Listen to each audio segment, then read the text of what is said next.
Hello வணக்கம், welcome to my channel carbon. இன்னைக்கு ரொம்ப சுலபமாக செய்யக்கூடிய அதிரசம் எப்படி பண்ணுறதுன்னு பார்க்கலாம். ஈவன் செய்ய தெரியாதவங்க கூட ஈஸியாக செய்யலாம். சில டிப்ஸ்லாம் இந்த வீடியோவில் கொடுத்துருக்கேன், கண்டிப்பாக ஸ்கிப் பண்ணாமல் பாருங்கள்.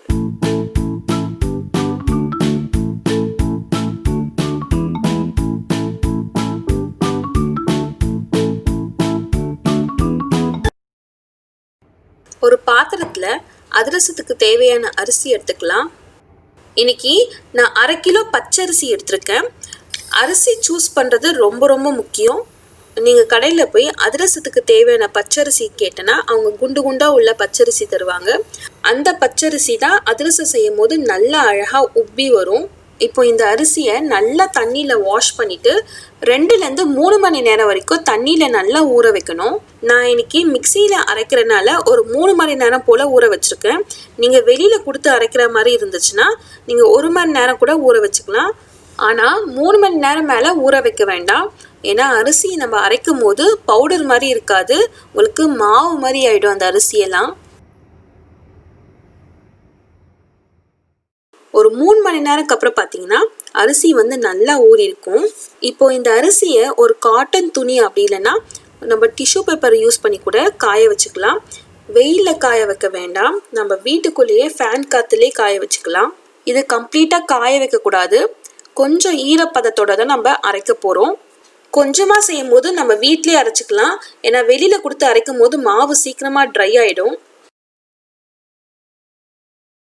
ஒரு 15 நிமிஷத்துக்கு அப்புறம் பார்த்தீங்கன்னா அந்த அரிசியில் இருக்க தண்ணி எல்லாம் அந்த துணியில் நல்லா இழுத்துடுச்சு.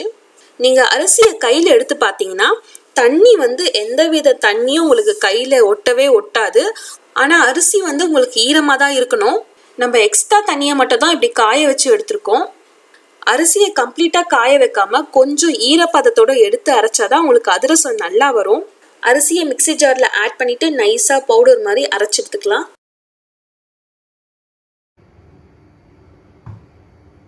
இந்த அளவுக்கு நம்ம நைஸாக அரைச்சி எடுத்துக்கணும். நம்ம மிக்ஸி ஜாரில் அரைச்சி எடுக்கிறனால கொஞ்சம் கொரப்பாக தான் இருக்கும். அது பரவாயில்ல, நம்ம சலிச்சு எடுத்துக்கலாம். ரொம்ப நைஸாக நம்ம மிக்ஸி ஜாரில் அரைக்க முடியாது. இப்போ நம்ம அரைச்ச மாவை எந்தவித கட்டியும் இல்லாமல் சலிச்சு எடுத்துக்கலாம். நம்மளோட அதிரசமே பாகு எடுக்கிறதுல தான் இருக்குது. இந்த அரிசி கொஞ்சம் கொரப்பாக இருந்தாலும் தப்பு கிடையாது, அதிரசம் நல்லா தான் வரும். இப்போ நம்ம அரைச்ச மாவும் பார்த்தீங்கன்னா ஈரப்பதத்தோட தான் இருக்கும். ஏன்னா நம்ம ஈரமாக தான் அரிசியை போட்டிருக்கோம். அதனால உங்களுக்கு அந்த ஈரத்தன்மை இருந்தால் தான் அதிரசமும் நல்லா வரும். நீங்கள் மாவு கையில் எடுத்து நல்லா பிடிச்சிங்கன்னா கொழுக்கட்டை மாதிரி நிற்கும். இதுதான் கரெக்டான பதம். இந்த பக்குவத்தில் நீங்கள் மாவை அரைச்சி எடுத்தீங்கன்னா கண்டிப்பாக அதிரசம் நல்லா வரும். அடுத்ததாக பாகு எப்படி பண்ணுறதுன்னு பார்க்கலாம். அதுக்கு ஒரு பேனில் 300 கிராம் வெல்லம் ஆட் பண்ணுறேன். ஒரு 1/2 கப் போல் தண்ணி ஆட் பண்ணிக்கலாம்.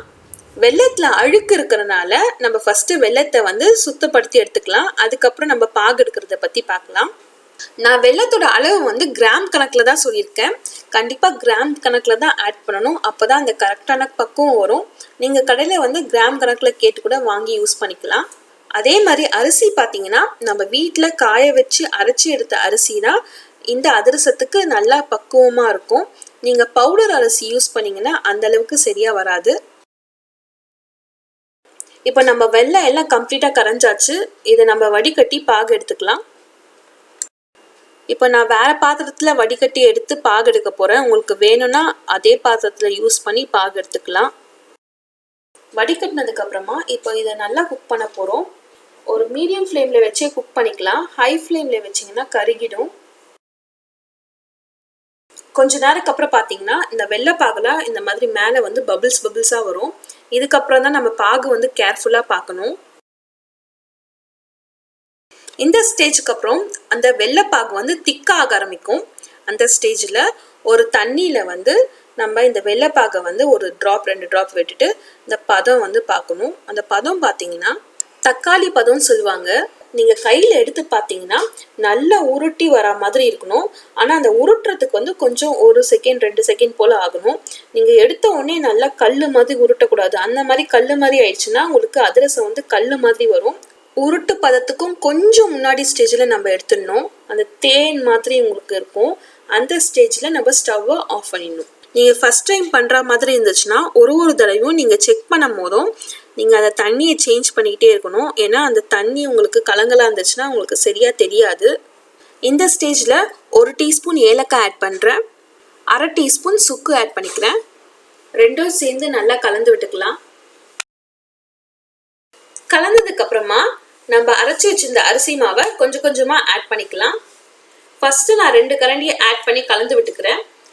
இது நல்லா கலந்ததுக்கப்புறமா அடுத்தது நான் 2 கரண்டியை ஆட் பண்ணுறேன். இந்த மாதிரி கொஞ்சம் கொஞ்சமாக ஆட் பண்ணி கலந்து விட்டுக்கலாம். மொத்தமாக ஆட் பண்ணாமல் கொஞ்சம் கொஞ்சமாக ஆட் பண்ணும் போது தான் அந்த பாகுக்கு அரிசி கரெக்டாக இருக்கான்னு நம்மளுக்கு தெரியும். நான் சொன்ன மெஷர்மெண்ட்டுக்கு இந்த பாகு அரிசிக்கு கரெக்டாக இருக்கும்.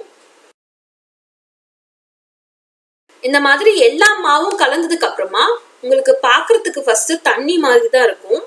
ஆனால் 2 நாள் நம்ம ஊற வச்சு சுட்டோன்னா அதிரசம் நல்லா உடையாம வரும். இந்த பக்குவத்தில் மாவும் வெள்ளைப்பாகும் கலந்து வச்சுக்கணும்.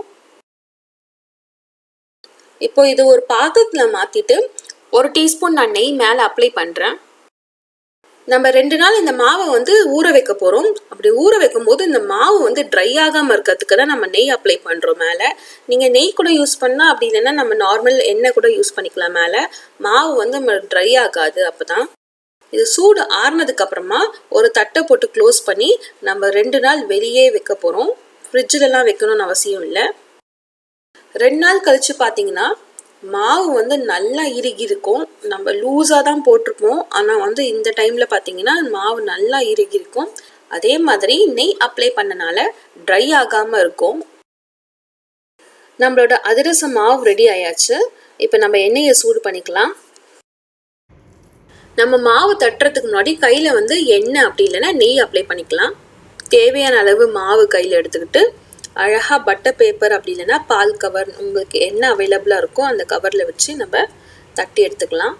நம்ம மாவு தட்டி எடுக்கும் போது ஓரத்தில் கொஞ்சம் மெலிசாவும் நடுவில் கொஞ்சம் தடிமனாக இருக்க மாதிரி நம்ம தட்டி எடுத்துக்கலாம். அப்போ தான் நம்ம சூடான எண்ணெயில் போடும்போது அழகாக உப்பி வரும். இந்த மாதிரி தட்டி எடுத்துக்க வேண்டியதுதான். எண்ணெய் கொஞ்சம் சூடாக இருக்கணும். போட்ட உடனே பொரியிற மாதிரி இருக்கணும். போட்டதுக்கப்புறமா உடனே நம்ம அடுப்பு தீயை கம்மி பண்ணிக்கலாம். போட்ட உடனே கொஞ்ச நேரம் கழித்து பார்த்தீங்கன்னா அழகாக உப்பி வரும். மாவு பிரியவே பிரியாது. இந்த மாதிரி அழகாக உப்பி வந்துச்சுன்னா கரெக்டாக நீங்கள் மாவு பக்குவமாக பண்ணியிருக்கீங்கன்னு அர்த்தம். ஒரு பக்கம் லைட்டாக கலர் வந்ததுக்கப்புறமா இன்னொரு சைடு நம்ம திருப்பி போட்டுக்கலாம். நீங்கள் ஒரே சைடாக வச்சுருந்தீங்கன்னா சீக்கிரமாக கருகிடும். ஸ்டார்டிங்கில் மட்டும் ஹை ஃப்ளேமில் வச்சுக்கணும். அதுக்கப்புறம் நம்ம போட்டதுக்கப்புறமா நம்ம லோ ஃப்ளேம்லேயே வச்சு குக் பண்ணிக்கலாம். இந்த அளவுக்கு கலர் சேஞ்ச் ஆகிருக்கணும். பார்க்க உங்களுக்கு டார்க் கலர் மாதிரி இருக்கும், ஆனால் உள்ளே நல்லா வெந்திருக்கும்.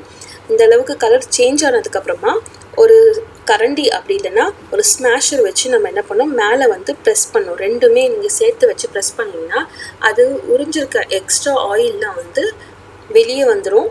நீங்கள் ரொம்ப டைட்டாக ப்ரெஸ் பண்ணி இருக்கிற ஆயில் எல்லாம் எடுத்துட வேண்டாம். கொஞ்சம் ஆயில் இருந்தால் தான் டேஸ்ட்டாக இருக்கும். நம்ம சாப்பிடும்போது நீங்கள் நிறைய நாள் வச்சியும் சாப்பிட்லாம். அப்போ இன்னமும் சாஃப்டாக தான் இருக்கும். நீங்கள் ரொம்ப அழுத்தினீங்கன்னா ரொம்ப ஹார்டாக ஆகிடும். பார்க்கவே ரொம்ப அழகாக இருக்குது.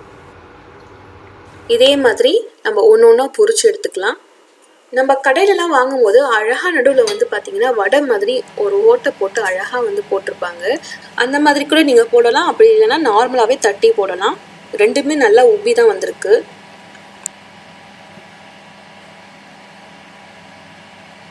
இப்போ இது எப்படி இருக்குன்னு பார்க்கலாம். நம்ம கரெக்டான பதத்தில் எடுத்தனால உள்ள நல்லா சாஃப்டாக இருக்குது. கண்டிப்பாக இதே மெத்தடில் நீங்கள் ட்ரை பண்ணி பாருங்கள். ட்ரை பண்ணிவிட்டு எப்படி இருந்ததுன்னு எனக்கு கமெண்ட் பண்ணுங்கள். அண்ட் இந்த வீடியோ உங்களுக்கு பிடிச்சிருந்தனா லைக் பண்ணுங்கள், ஷேர் பண்ணுங்கள், மறக்காமல் சப்ஸ்கிரைப் பண்ணிவிடுங்க. Share food, spread love. Thanks for வாட்சிங்.